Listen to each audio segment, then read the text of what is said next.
Room থেকে ভিউটা just আলাদাই লাগছে। মানে দেখার পর বুঝতে পারলাম যে আগের ইয়ারে সত্যিই আমরা বিউটিটা ঠিকভাবে এনজয় করতে পারিনি, কারণ বৃষ্টিতে বরফটা বোঝাই যাচ্ছিল না। আসার পর আজকে সকালবেলা আমাদের ড্রাইভার ঘুমিয়ে পড়েনি, আর কাল রাতে মাল খেয়েছে, এখন পুরো একদম আর উঠতে পারছে। ফাইনালি আমরা আমাদের লাচেনের হোটেলে পৌঁছে গেছি। আর এখানে হোটেল থেকে যথারীতি ভিউটা খুবই সুন্দর। আমরা যেখানে যেখানে স্টে করছি এখানকার রুম থেকে সামনের ভিউটা দেখার মতো। ওখানে একটা আলাদা বিউটি ছিল, স্নো পড়েছিল, এখানেও একটা পাহাড়ের আলাদাই সৌন্দর্যতা দেখতে পাওয়া যাচ্ছে। এবার আমি আপনাদের সাথে একটু রুমটাও শেয়ার করে দিই। আমি ওরকম প্রপার দেখাবো না যে রুমে কি কি আছে না আছে, বাট ওভারঅলি রুমটা আমি একটু দেখিয়ে দিই। দুজন একদম ভালোভাবে স্টে করা যাবে। আর দুটো বড় বড় জানালা রয়েছে যেখানে থেকে ভিউটা জাস্ট দেখার মতো।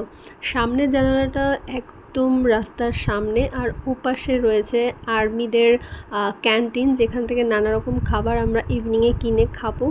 শুনেছি খুব টেস্টি টেস্টি খাবার পাওয়া যায়, তো ওখানে থেকে আমরা খাবার কিনে খাবো। খুবই ভালো একটা লোকেশনে আমরা স্টে করছি, একদম খাবারটা আমরা সামনেই পেয়ে যাব। আমার তো এটা দেখেই ভীষণ ভালো লেগে গেছে যে সামনের ভিউটা এতটা সুন্দর পাওয়া যাচ্ছে রুম থেকে। তো এটা দেখেই মনটা খুশি হয়ে গেছে আলাদাই। এখন আমরা রেডি হয়ে এবার একটু লাঞ্চ করতে যাব, কারণ লাচুং থেকে এসেছি এখানে অনেকটা টাইম হয়ে গেছে ব্রেকফাস্ট করে আসার পরে।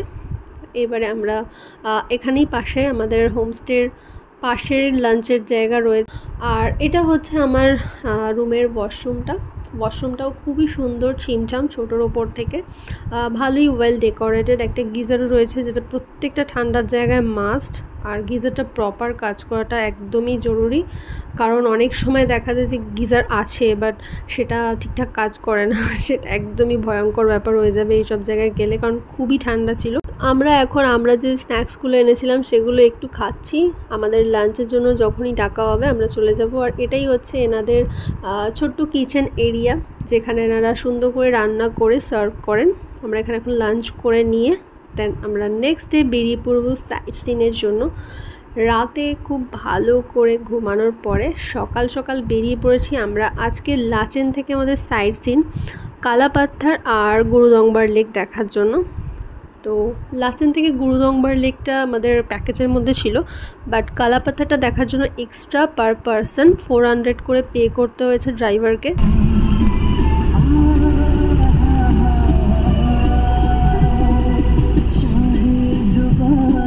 আমরা এখানে ব্রেকফাস্টটা করে নিচ্ছি, কারণ খুবই সকাল সকাল বেরিয়েছি, এখন ভোর 5টা মতো বাজে। এখানে আমরা ম্যাগি আর চা খেয়ে নিচ্ছি। আর খুব সুন্দর জায়গাটা। এখান থেকে আমরা যাব কালাপাত্থার। অনেকটা লং জার্নি আছে আজকের রাস্তায়। আর শুনেছি গুরুদংবারের আগে অনেকটা অফ রোডিংও রয়েছে, তো লেটস সি কীরকম হয়। আর এই দেখুন আমাদের ছোট্ট কিউট বন্ধুও চলে এসেছে আদর খেতে। বলে বাবু শোনা এটা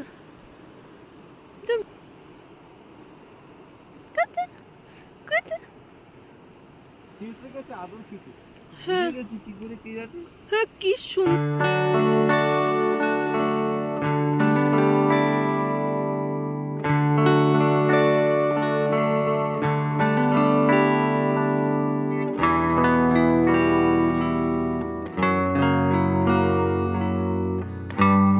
সত্যি বলতে ঘুরতে যেতে আমাদের যা ভালো লাগে, মনে হয় ঘুরতে যাওয়াটা যদি স্পন্সর করা হয় এভরি মান্থই 2-3টে জায়গায় ভিজিট করবে, এরকম ব্যাপার। ঘুরতে যাওয়া হলে সব সময় রেডি, এটা আমাদের ফ্রেন্ড সার্কেলরাও জানে, আমাদের ফ্যামিলি মেম্বার্সরাও জানে। আমরা ঘুরতে যাওয়া মানে এক পায়ে রাজি, সবসময়ই মানে মাথার মধ্যে একটা প্ল্যান ঘুরছে কোথায় যাওয়া হবে, এখানে নতুন কোথায় যাওয়া যেতে পারে। ঘুরতে যেতে আমাদের ভীষণ ভালো লাগে, তাই আমিও তো ওয়েট করে থাকি যে কোথায় স্পন্সর আসছে। আমরা ইয়ারলি 5টা ট্রিপ করে থাকি, আর আমাদের যদি স্পন্সর করা হয়, ইনভাইট করা হয়, দেন 10টা-12টা হয়ে যেতেই পারে। বেশি ট্রাভেল ব্লগই দেখি, আর ওয়ার্কআউটের ভিডিওস দেখি বেশি, আর খাওয়া। এই 3টে রিলেটেড ভিডিও আমার ইনস্টাগ্রাম, ইউটিউবে আর ফেসবুকে সবসময় দেখতে পাওয়া যাবে। আর এমন একটা জায়গা থেকে যাচ্ছি আমরা যেটা পুরো লাদাখের মতো দেখতে, কারণ এখানে এই যে গ্রে টেক্সচারটা রয়েছে পাহাড়ের গায়ে, এই জায়গাটা প্রপার লাদাখের মতো দেখতে লাগছিল। আর এখান থেকে চারিদিকে পাহাড়ের বিউটিটাই আলাদা। চারিদিকে এরকম রাফ পাথরও দেখতে পাওয়া যাচ্ছিল, তার সাথে এদিকের পাহাড়ে বরফ পড়ে আছে, মানে আলাদাই সৌন্দর্যতা।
আমরা অলমোস্ট কালাপাথরের কাছে চলে এসেছি। এখান থেকে আর ম্যাক্সিমাম 10 কিলোমিটার পরেই আমরা পৌঁছে যাব, ড্রাইভার যেরকমটা বললো।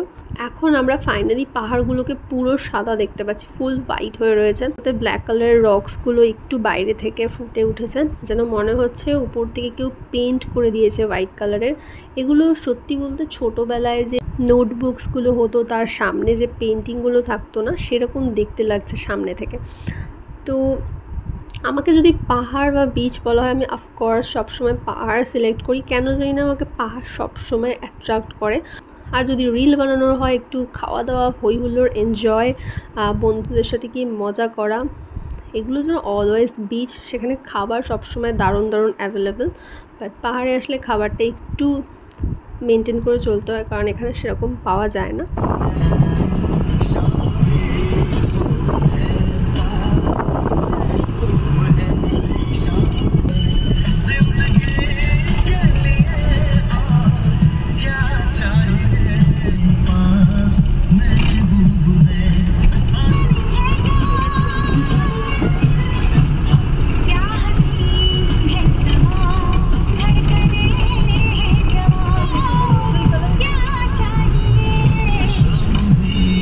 ফাইনালি আমরা আমাদের কালাপাথরের এই লোকেশনে পৌঁছে গেছি। এটাই হলো মেইন ভিউ পয়েন্টটা। আর আমাদের গাড়ি দাঁড়িয়ে আছে অনেক দূরে, যেরকমটা দেখতে পাচ্ছেন অনেকটা দূরে একদম গাড়িগুলো পরপর রাখা হয়েছে, কারণ যেহেতু স্নো পড়েছে তাই এত দূর এগিয়ে আসা যাবে না। আর এখানে স্নোয়ে পরার জন্য অনেক জুতোও সেল হচ্ছে, বাট আমরা প্রপার জুতো পরে এসেছি তাই জন্য নিইনি। আর এখানে বেশ ভালো রকমের স্নোফল হয়েছে, যার জন্য বরফগুলো একদম ফ্রেশ। আর এখানে ও আমাদের দুজনের নাম লিখছে। এগুলো বেশ একটা মেমরি, যেগুলো খুবই বাচ্চা বাচ্চা, বাট সত্যি খুব ভালো লাগে। একটা বড় হওয়ার পরেও মনটার মধ্যে একটা বাচ্চা ভাবটা থাকা অবশ্যই উচিত, তাহলে লাইফটা এনজয় করা যায়। তো এখানে যেরকম আমরা বিচে গিয়েও লিখে থাকি নাও, এখানেও সুন্দর করে আমাদের নামটাকে লিখছে, আর এটাকে ক্যাপচার করে রাখবো। এগুলো একটা সুন্দর মেমোরিজ, যেগুলো আমরা পরবর্তীকালে বসে বসে দেখলে মনটা খুব ভালো লাগবে। আর আপনাদের সাথে শেয়ার করতে পেরেও খুব ভালো লাগছে।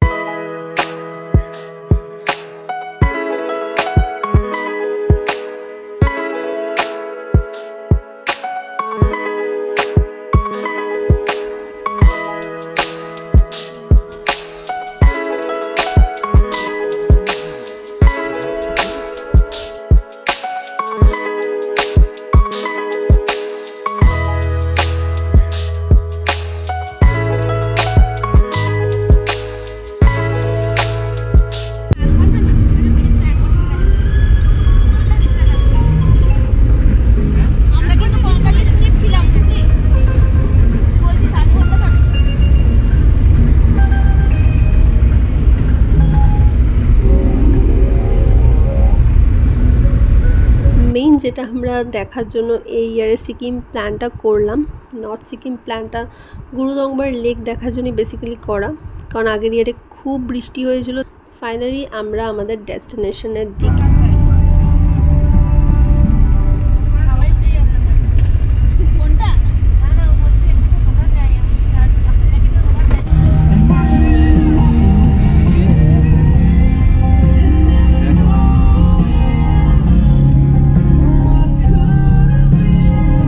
অনেক বাইকার্সরাও যাচ্ছে, আমরা রাস্তা দিয়ে যেতে যেতে দেখতে পাচ্ছি অনেক কাপল বাইকার্স প্লাস সোলো রাইডার্সরাও যাচ্ছে এরকম ট্রিপ করতে। দেখে ওদের সত্যিই খুব ভালো লাগে। আমরা কনভারসেশন করছিলাম যে এরকম আমরা দুজনে কবে আসব। আর আপনারা যদি কেউ বাইকার্স গ্রুপের থেকে থাকেন কমেন্টে জানাবেন। একটা বাইকার্সদের টিম থাকবে যেখানে সবাই মিলে একসাথে হই হুল্লোড় করে এরকম পাহাড়ে ঘুরতে যাব। আর যেহেতু আমাদের বাইক নিয়ে পাহাড়ে আসার এক্সপিরিয়েন্সটা নেই, তাই সাথে আরও ফ্রেন্ডসরা থাকলে আমাদের একটু সাহস হবে। তো লেটস সি। ফাইনালি আমরা গুরুদংবার লেক পৌঁছে গেছি। আর যেখানে আমাদের গাড়ি দাঁড় করাবে আপনারা এলে, সেটা যে ওই যে ছোট ছোট দেখতে পাচ্ছেন, এই জায়গাটা গাড়ি দাঁড় করাবে। তো যদি একদম ভালো ভিউ নিতে হয় তাহলে ওই দিক থেকে হেঁটে হেঁটে আপনাদের এদিকে আসতে হবে, পাবেন চোখের সামনে। তার জন্য একটু কষ্ট করতে হবে আপনাদের। একবারই তো আসবেন, বারবার তো আসবেন না, লাইফ টাইম। আসার পর মনটা সত্যিই খুব ভালো হয়ে গেছে। জলটা পুরো কাঁচের মতো স্বচ্ছ, আর সাথে পাশে সাদা বরফ পড়ে রয়েছে। এটা একদমই আঁকা একটা ছবির মতো, যেটা বলে আই থিঙ্ক প্রকাশ করাটা সম্ভব নয়।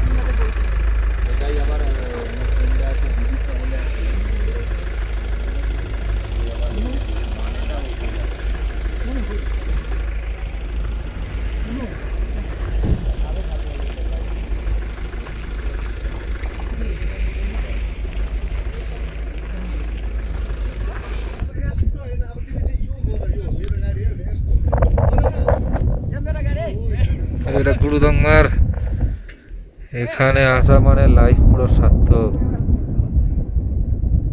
যে এখানে আসবে না, এটা গুরুদংবার দেখবে না, তার জন্য লাইফ কিছুই না। সে কিছুই দেখেনি, মনে হচ্ছে হেভেনে দাঁড়িয়েছে, হেভেন, স্বর্গ। ও এই তো জান্নাত। আমরা আমাদের লাচেনের হোটেলে ফিরে এসেছি। এখানে থেকে আমরা আমাদের আজকের লাঞ্চটা সেরে রওনা দেব গ্যাংটকের উদ্দেশ্যে, কারণ আমরা গ্যাংটকে স্টে করে নেক্সট ডে এনজেপিতে আবার ফিরে যেতে হবে। এখান থেকে আর একবার শেষ মতো সুন্দরভাবে প্রকৃতিটা দেখে নিচ্ছি। এবার আমরা গাড়িতে সবাই লাগেজ তুলে এবার বেরিয়ে পড়বো।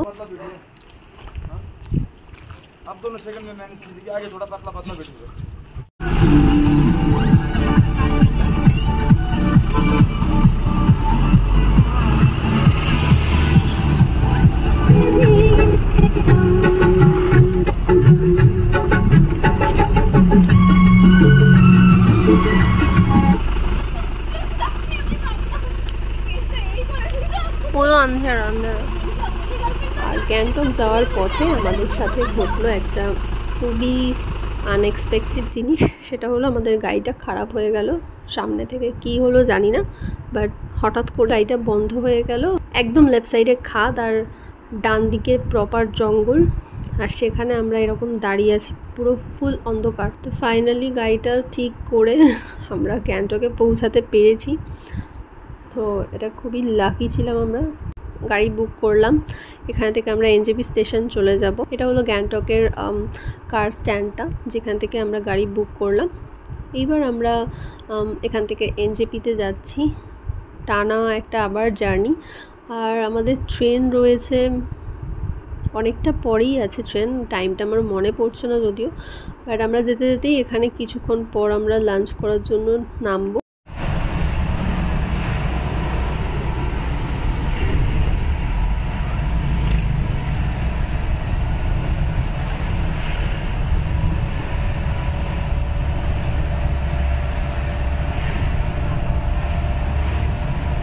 আমাদের এই সিকিম ট্রিপটা কেমন লাগলো জানাতে অফকোর্স ভুলবেন না। 3টে পার্টে আমি এই নর্থ সিকিম ট্রিপটা আপনাদের সাথে শেয়ার করলাম, আর সত্যি খুব ভালো লাগলো। মানে দুজনে মিলে আমরা খুব সুন্দরভাবে ঘুরেছি, দুজনে খুব এনজয় করেছি, টাইম স্পেন্ড করেছি। আবার কোনো না কোনো প্ল্যান করা হবেই, কারণ ঘুরতে না গিয়ে তো আমরা থাকতে পারি না, একদমই পসিবল না। আর আমাদের বাড়িতে সবাই ঘুরতে ভালোবাসে, আর আমি ছোটো থেকেই জিনিসটা পেয়েছি, কারণ আমার বাবা মাও ঘুরতে খুব ভালোবাসে। আমি ছোটো থেকে ওদের সাথে ঘুরতে বেরোই, অনেক জায়গায় ঘুরেছি। আর আমি আমার লাইফ পার্টনারও এমন পেয়েছি যে ও ঘুরতে খুবই ভালোবাসে। তাই এটা আমার কাছে একটা অ্যাচিভমেন্ট কি আমরা দুজনেই খুব সুন্দরভাবে ঘুরতে ভালোবাসি।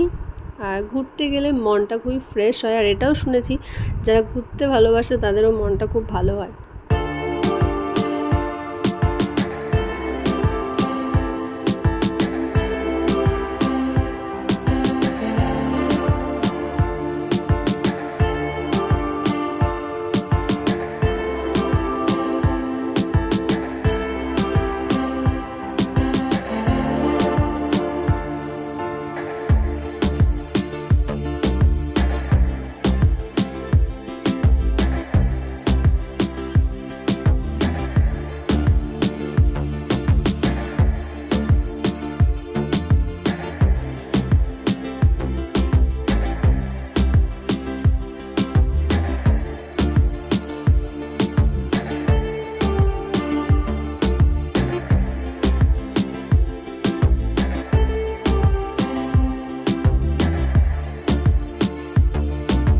এখানে আমরা লাঞ্চ করার জন্য দাঁড়ালাম, আর যথারীতি গ্যাংটক থেকে নামার সাথে সাথেই গরমটা বেড়ে গেছে। মানে আমাদের গ্যাংটক থেকেই প্রচণ্ড গরম লাগছিল, তাই আমরা গ্যাংটকেই দেখতে পেয়েছেন কোনো জ্যাকেট বা কিছু পরিনি, একটু ফ্রুটস খেয়ে নিচ্ছি কারণ খুবই গরম লাগছিল। আর আমরা যথারীতি আমাদের ট্রেনে উঠে গেছি, আর আমরা আমাদের ডিনারটা নিয়ে উঠেছিলাম কারণ ট্রেনের খাবার একদমই পছন্দ না। আমরা যাওয়ার সময়ও খাবার নিয়ে গেছি, আসার সময় খাবার নিয়েই উঠেছি। এই ট্রিপটা সাডেনলি প্ল্যান করে ফেলেছিলাম দুজনে মিলে, তাই আমাদের টিকিট একদমই অ্যাভেলেবেল ছিল না এসিতে। আমরা অলওয়েজ 3 মান্থস আগেই সবসময় ট্রিপ যাওয়ার আগের টিকিটটা কেটেই নিই, কারণ একদমই টিকিট পাওয়া যায় না। আর এটা আমরা সাডেনলি প্ল্যান করেছি, ভেবেছি ঠিক আছে হয়ে যাবে, প্রবলেম নেই, দুজনে ছিলাম, অসুবিধা হয়নি। তো এখানেই ব্লগটা এন্ড করছি। এবার আমরা আমাদের কলকাতার উদ্দেশ্যে রওনা দিচ্ছি। আবার দেখা হবে নেক্সট ব্লগে, ততক্ষণের জন্য stay tune and love you all.